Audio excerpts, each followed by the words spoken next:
Every day, inside enterprises, thousands of hours are spent on work that doesn't really need humans.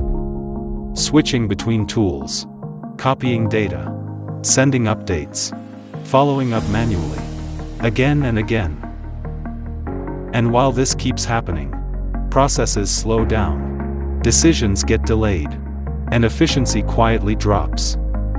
Not in obvious ways, but through small delays, repeated effort, and invisible costs that no dashboard tracks. And this is where a shift is happening. Not loudly, but quietly, inside enterprises. AI automation is not just about technology, it's about removing unnecessary work.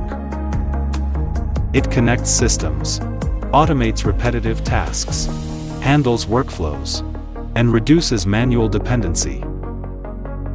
From customer support, to internal operations, to reporting, automation starts taking over the repetitive layer.